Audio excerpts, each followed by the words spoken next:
Bamadi Sanoko, bienvenue. Merci. La gauche en France, c'est terminé, c'est fini? La gauche n'est pas finie en France. Je crois qu'il y a encore des valeurs fortes qui ont construit ce pays grâce à la gauche. Au XXe siècle, juste après la Seconde Guerre mondiale, il y a eu encore des valeurs fortes. Donc du coup, non, la gauche n'est pas finie en France. Pourtant, c'est le modèle social-démocrate qui prédomine. Le modèle social-démocrate domine en Europe, oui, effectivement, dans quelques pays européens, parce que je crois qu'aux dernières élections européennes, l'équilibre a été entre les social-démocrates et la droite conservatrice. Voire social-libéral même. Voire social-libéral, pour effectivement certains cas. Ce qui n'est pas forcément mon cas, dans les valeurs que je peux, dans lesquelles j'adhère. Si à gauche, on considère qu'il y a un degré de gauche ou pas, mais effectivement, il y a une dominante assez importante de cette sensibilité. Selon vous, François Hollande mène-t-il une politique adéquate à la France? Je ne crois pas que François Hollande mène une politique adéquate aujourd'hui, parce que les résultats ne sont pas là, le chômage a augmenté, les dettes publiques assez importantes, des retours en arrière assez importants en matière de lien social. Donc aujourd'hui, je ne crois pas que le bilan de François Hollande est assez positif. Et vous, où est-ce que vous vous situez à la gauche? On va dire que je me situe à la gauche de la gauche, si on peut parler d'un ensemble d'échiquiers. Il y a des valeurs que je peux partager, avec l'ensemble de la gauche, d'autres un peu moins. Donc effectivement, si on veut me positionner et me mettre dans une case, je dirais qu'effectivement, il y a ce qu'on appelle le front de gauche aujourd'hui. Je peux effectivement me rapprocher de ces valeurs. Donc on peut dire oui, je suis à la gauche de la gauche. Vous avez permis à François Hollande d'obtenir une majorité. Vous le regrettez aujourd'hui?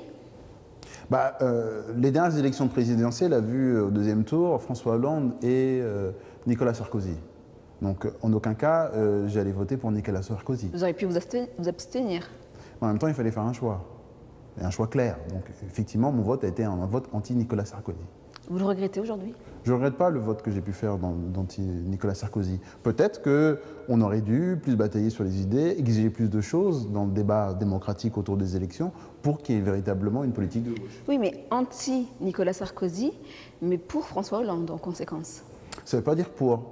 Un vote que j'ai pu exprimer, je l'ai exprimé effectivement parce que je considère que le candidat de droite n'était pas un candidat de droite que la France méritait et que mon vote allait en fonction effectivement de ce vote anti. Après, pour dire pour, je ne dirais pas aujourd'hui pour. Vous êtes d'origine sénégalaise. Quel contact avez-vous gardé avec le Sénégal? J'ai des contacts réguliers dans le sens où il y a encore une partie de ma famille qui est au Sénégal. J'y vais régulièrement aussi au titre de mes activités professionnelles et dans le cadre aussi des actions de coopération que je peux mener. Donc c'est, je dirais, des contacts très réguliers avec le pays d'origine de mes parents. Alors, quel regard portez-vous sur la politique africaine de la France? Je porte un regard très mitigé dans le sens où la politique africaine de la France, aujourd'hui, elle se résume dans des interventions militaires. Mali, Centrafrique, entre autres. Elle se résume aussi à des liens d'affaires dans certains pays. On avait évoqué que la France-Afrique serait terminée avec François Hollande, ce qui n'est pas le cas encore aujourd'hui. Donc, effectivement, la politique africaine de la France aujourd'hui mérite encore d'être revue. Combattre l'État islamique aux côtés des États-Unis, c'est indispensable? La question, c'est de savoir qu'est-ce que l'État islamique aujourd'hui. Aujourd'hui, l'État islamique, que je sache, quelques monarchies du Moyen-Orient et certains pays finançaient effectivement le combat de la monarchie, ce groupe de terroristes, je ne sais pas comment on peut les appeler, les finançaient pour qu'ils allaient combattre Bachar al-Assad en Syrie. Il ne faut pas l'oublier en même temps. Donc avec l'aval, je dirais, de certains pays comme les États-Unis et la France. Il ne faut pas aussi oublier ce moment. Après, aujourd'hui, je pense qu'il faut effectivement ne pas laisser ces personnes avoir accès autant au terrain et agir de la sorte, comme ils le font. Donc, la France fait bien d'intervenir? Je ne sais pas si la France fait bien d'intervenir. Elle intervient, mais après, on est aussi dans un positionnement de pompier pyromane. N'oublions pas ce qui s'est passé en Libye. Donc, il faut aussi mesurer et porter une attention particulière à ce que la France fait. Alors, vous êtes adjoint au maire de la ville de Chantilly, située en région parisienne. Quelles sont les améliorations évidentes à apporter à cette ville? À Chantilly, je pense qu'on a beaucoup de choses à mettre en place. C'est une ville assez accueillante, toute petite ville aux portes de Paris. Il y a des choses à améliorer pour rendre plus accessibles les gens en matière de transport, par exemple, si on pose des questions. La question du logement est une question vitale pour de nombreux Gentiliens. Je ne parle pas aussi des questions liées aux crèches.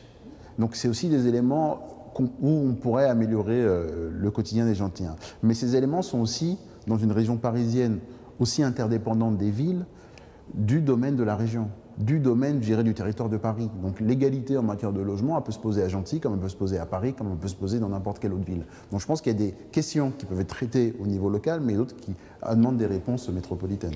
Justement, le logement, vous venez de l'évoquer. Comment faites-vous pour avoir une politique sociale dans la ville de Gentilly qui compte 53% de logements sociaux, tout en gardant un équilibre? C'est une longue tradition. Gentilly a toujours eu cette tradition forte de considérer que le projet économique de la ville finance le projet social. Et donc, on réussit quand même malgré tout à avoir un taux d'emploi de 1 pour 1, qui permet effectivement d'avoir le même nombre de personnes qui y travaillent que le même nombre de personnes de la population active de la ville. Donc, ces éléments-là permettent d'assurer un financement de la politique sociale. Après, sur le taux de 53% de logements sociaux, c'est une volonté politique forte de pouvoir dire que les populations populaires peuvent vivre aux portes de Paris. Ce qui devient de plus en plus difficile. Absolument. Alors, vous briguez un mandat à la mairie de Gentilly dans un futur proche? J'en brigue pas forcément plus. Je suis élu depuis 2001. C'est une belle aventure qu'on m'a proposée, que je continue pour effectivement autour des valeurs qu'évoquées. J'en brigue pas forcément. Je ne cours pas après un Marocain, je ne cours pas après des titres. Simplement le fait de pouvoir assurer un travail le plus Vous n'avez pas envie de représenter la ville?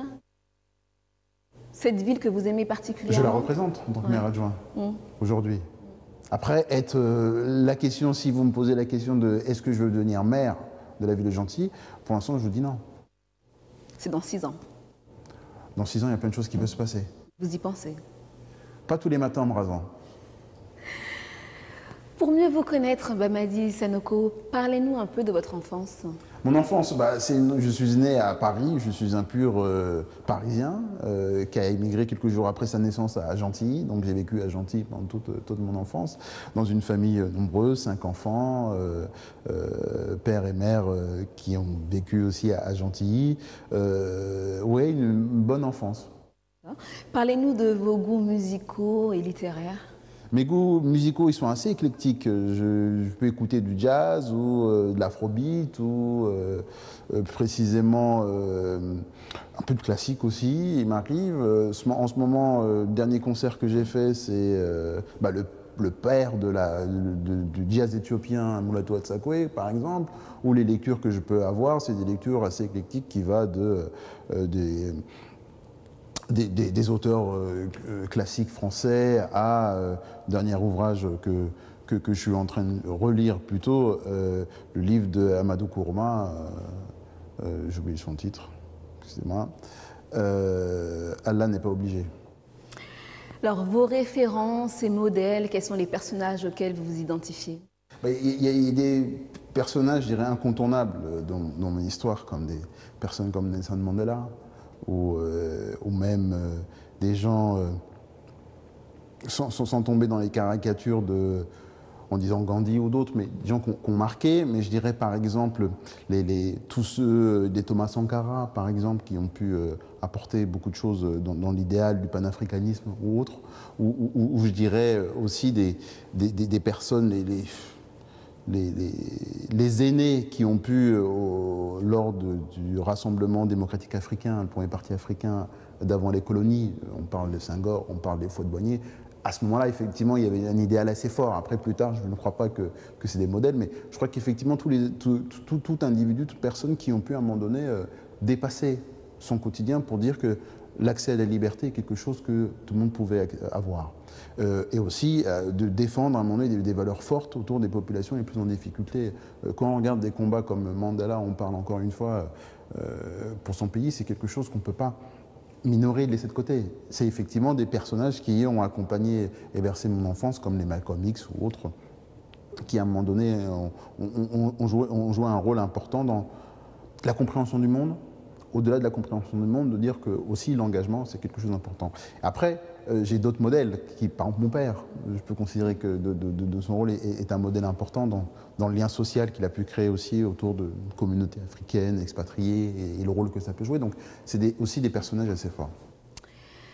Alors, enfin, que vous souhaitez pour l'avenir, Mamady Sanoko? Tout le bonheur du monde. Mais encore? Qu'est-ce qu'on peut me souhaiter, moi, personnellement? De pouvoir réussir tous les combats que je mène. Il y en a déjà pas mal. Et après, je pense que autour de moi, que les gens puissent avoir une vie correcte, c'est une chose essentielle. Après, moi, personnellement... Est-ce que vous pouvez nous citer une chose que vous faites importante entre le Sénégal et la France, par exemple, en termes là, par exemple, d'initiative, j'ai organisé un colloque au mois de mai dernier sur les politiques migration et développement du Mali, du Sénégal et du Maroc. Donc, c'était l'occasion d'inviter à Paris tous les hauts fonctionnaires qui travaillent sur ces questions-là, et pour améliorer la connaissance sur quelle politique publique et comment on institutionnalise cette question-là. Donc du coup, sur le travail et le rôle que peuvent avoir les migrants dans le développement de leur pays d'origine. Je suis en plein dedans. Et vous pensez peut-être un jour faire de la politique également au Sénégal? Non, parce que je ne suis pas sénégalais. Oui, vous êtes français. Je suis français. Mamady Sanoko, merci. Merci à vous. Merci de nous avoir suivis sur YouBiz News, votre chaîne Info Amusement.